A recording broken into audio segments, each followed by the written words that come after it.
विधायकों, पार्षदों एवं वरिष्ठ भाजपा नेताओं ने अनेक स्थानों पर जन विश्वास यात्रा का फूल मालाओं और आतिशबाजी से जोरदार स्वागत किया।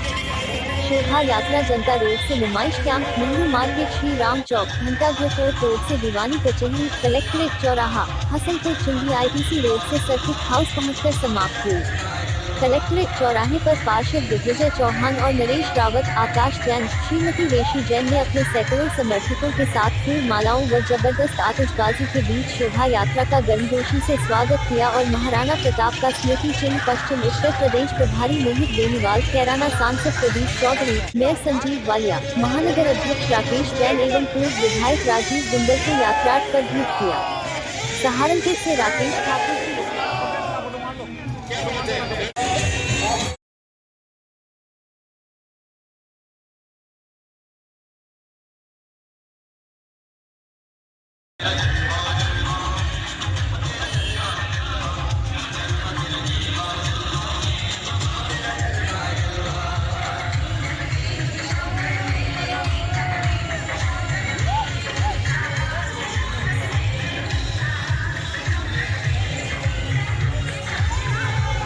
ब्रांड रियलमी के सहारनपुर में पहले शोरूम का शुभारंभ किया गया, जिसमें एक छत के नीचे रियलमी की सभी रेंज उपलब्ध होगी। घंटाघर कोर्ट रोड स्थित रियलमी के प्रथम शोरूम का उद्घाटन रियलमी उत्तर प्रदेश उत्तराखंड के क्षेत्रीय वितरक शोभित गोयल ने फीता काटकर किया। इस अवसर पर उन्होंने कहा कि रियलमी शोरूम के शुभारंभ पर अपने ग्राहकों को 2 दिन तक किसी भी उत्पाद की खरीद पर 600 रुपए का ईयरफोन मुफ्त देगी।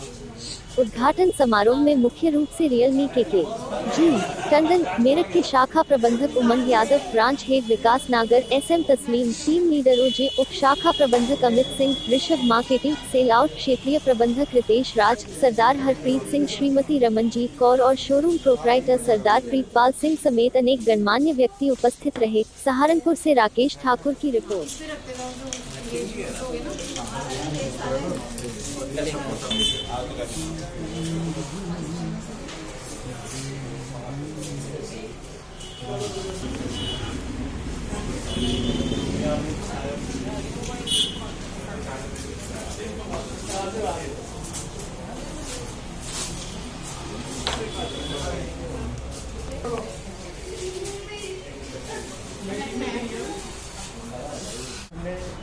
सहारनपुर जिले का रियलमी का पहला एक्सक्लूसिव स्टोर खोला है।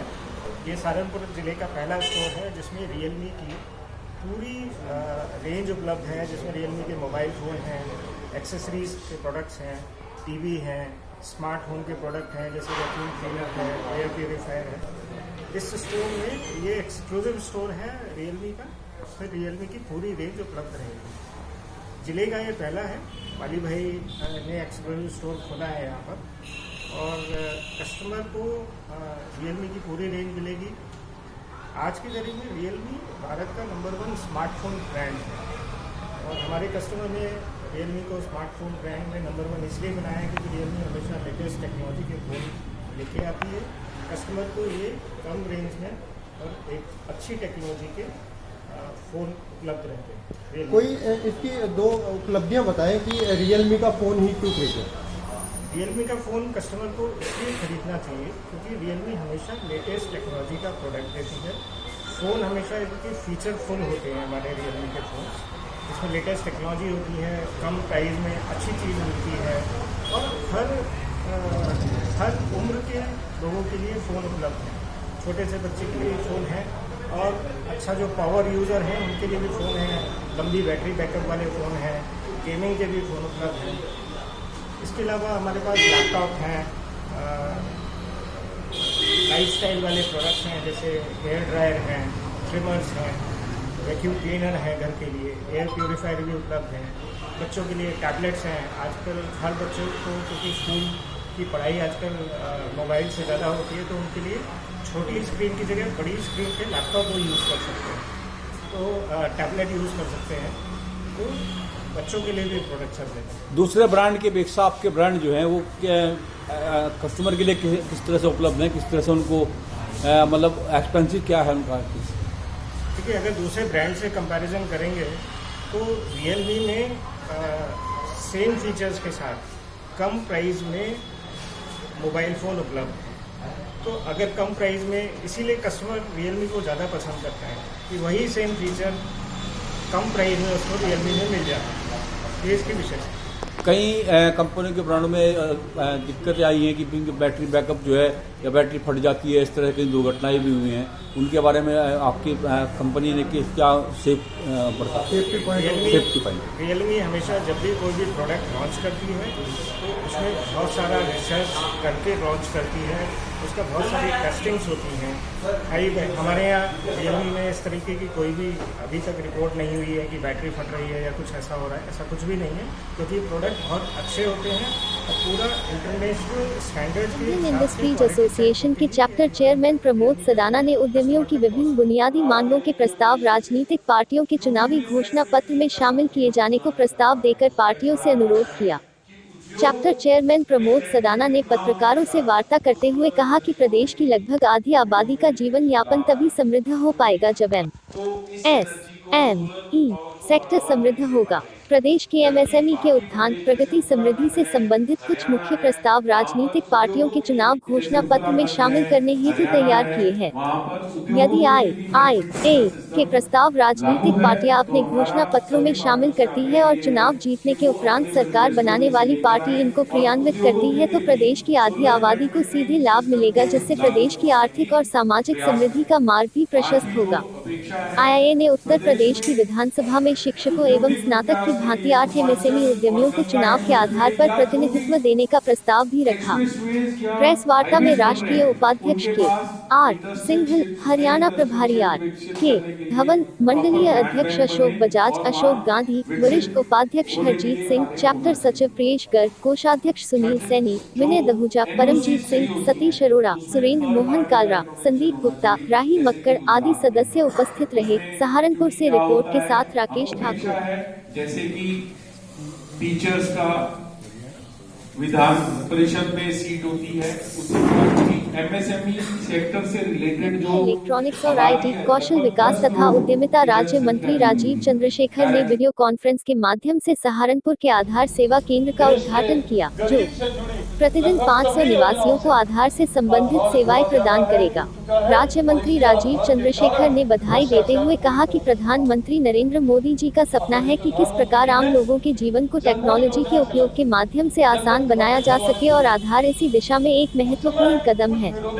आधार और प्रत्यक्ष लाभ अंतरण DBT के उपयोग के कारण भ्रष्टाचार पर रोक लगी है। भारतीय विशिष्ट पहचान प्राधिकरण के मुख्य कार्यकारी अधिकारी कर्नल प्रवीण कुमार सिंह, सहायक महानिदेशक भारतीय विशिष्ट पहचान प्राधिकरण क्षेत्रीय कार्यालय लखनऊ ने कहा कि आगरा, लखनऊ, प्रयागराज, गाजियाबाद और मेरठ में आधार सेवा केंद्र अपनी सेवाएं प्रदान कर रहे हैं, जबकि वाराणसी, गोंडा, मुरादाबाद और सहारनपुर में आज ही एक साथ आधार सेवा केंद्र का उद्घाटन किया गया है।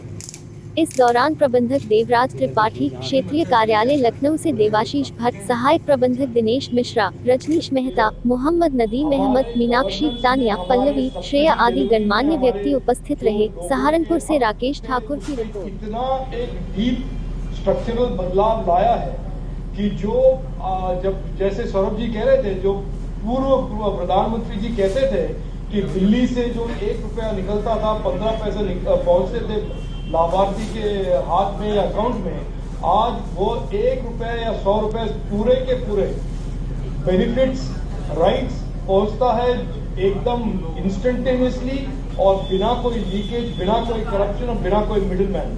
ये कोई छोटी चीज नहीं है और हमने कर दिखाया है दुनिया को कि आधार और जनधन योजना जैसे एक प्लेटफॉर्म के तहत टेक्नोलॉजी कैसे लोगों के लाइफ में, लोगों के जीवन में बदलाव ला सकता है। ये टेक्नोलॉजी का जो नैरेटिव होता था कि एक बड़ा कंपनी है बेंगलोर में या दूसरा कंपनी है हैदराबाद में, लेकिन 2014 के बाद प्रधानमंत्री नरेंद्र मोदी जी ने टेक्नोलॉजी का नैरेटिव जोड़ दिया है लोगों के लाइफ के साथ, और ये मैं मानता हूँ कोई छोटी चीज नहीं है और हम दुनिया को दिखा रहे हैं कि कैसे टेक्नोलॉजी के द्वारा लोगों के लाइफ में और हमारे डेमोक्रेसी और गवर्नेंस में कैसे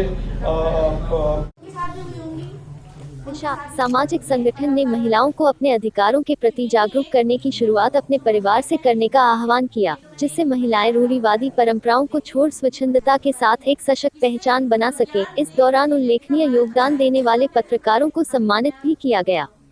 सहारनपुर में चिल्काना के कस्बा सुल्तानपुर स्थित दिशा परिसर में आयोजित कार्यशाला का शुभारंभ तस्लीम व शाहीन ने प्रेरक गीत देश में गर बेटियां नाशाद हैं, दिल पर रखकर हाथ ये कहिए देश क्या आजाद है से किया। संस्थापक निदेशक केशवानंद तिवारी ने संस्था के उद्देश्य व महिला अधिकारों के प्रति किए गए आंदोलनों पर प्रकाश डालते हुए कहा कि संस्था के संघर्ष की बदौलत ही आज महिलाओं में अधिकारों के प्रति जागरूकता आ रही है। देहरादून की सामाजिक कार्यकर्ता गीता गैरोला ने कहा कि महिलाएं आज भी अपने अधिकारों से वंचित है। यह पूरा मुद्दा मानसिक है, जब तक मानसिक रूप से सुरक्षा नहीं मिलेगी तब तक सुधार नहीं हो सकता। वरिष्ठ पत्रकार डॉक्टर शाहिद जुबेरी ने कहा कि रूढ़िवादी परंपराओं के चलते महिलाओं को उनके अधिकार नहीं मिल पा रहे हैं। महिलाओं व समाज को जागरूक करने के लिए मीडिया की अहम भूमिका है, जिसका निर्वहन उसको सही ढंग से करना चाहिए। कार्यशाला को देहरादून की सामाजिक कार्यकर्ता उमा भट्ट, श्रीमती जानवी तिवारी, रेहाना अदीब, पी राम व सुरेशो समेत अन्य वक्ताओं ने विचार व्यक्त कर महिला अधिकारों को सशक्त ढंग से लागू कराने के सुझाव दिए। इस दौरान अतिथियों समेत वरिष्ठ पत्रकार श्याम सिंह, जेएम गांधी, सरदार परविंदर सिंह, शाहिद व धर्मेंद्र अनमोल समेत अनेक पत्रकारों को उल्लेखनीय कार्य के लिए शाल ओढ़ाकर सम्मानित भी किया गया। सहारनपुर से राकेश ठाकुर की रिपोर्ट।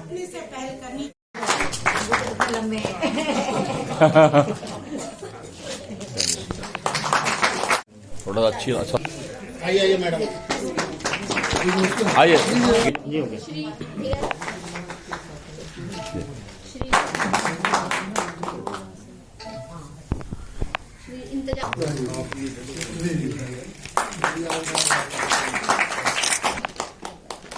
श्री धर्मेंद्र अनमोल जी, मोहम्मद शाहिद,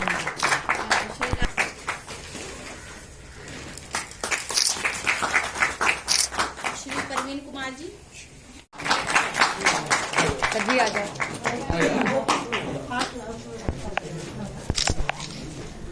अच्छा बताएं आज क्या जानकारी? महिला हिंसा के जितने भी तरीके हैं,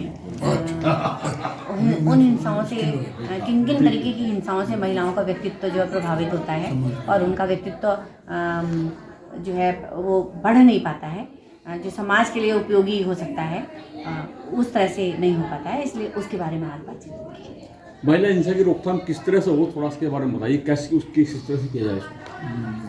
महिला हिंसा की रोकथाम करने के लिए तो अलग अलग तरीके से हम सामाजिक पत्रकारों के लिए पैरवी गोष्ठी हमने पत्रकार साथियों के साथ रखी और उनके लिए रखी है, ताकि उनको भी हमारे मुद्दों का पता चले। यदा कदा उनका सहयोग हमें मिलता रहता है, लेकिन यहाँ पर क्योंकि चर्चा में जो विषय सामने आए हैं, महिला हिंसा और महिलाओं की हिंसा से रोकथाम और महिलाओं के अधिकारों की पैरवी, वो बात यहाँ पर हुई, जिसको कि हमने आज पत्रकार साथियों के साथ। क्या जानवरों को भी ठंड लगती है दादू? हाँ बिल्कुल लगती है बबली। दादाजी, मैं घर जा रही हूँ, आप आराम से आओ, ठीक है? अरे लेकिन बबली। देखो दादाजी, अभी गौरी को ठंड नहीं लगेगी। बहुत अच्छी बात है बबली कि तुमने गौरी के बारे में सोचा, लेकिन उसे जरूरत है एक चादर या जूट की बोरी की और एक ढकी हुई जगह की, जहाँ ठंडी हवा न। इस सर्दी के मौसम में शीतलहर से बचें और बचाएं और सुरक्षित रहें।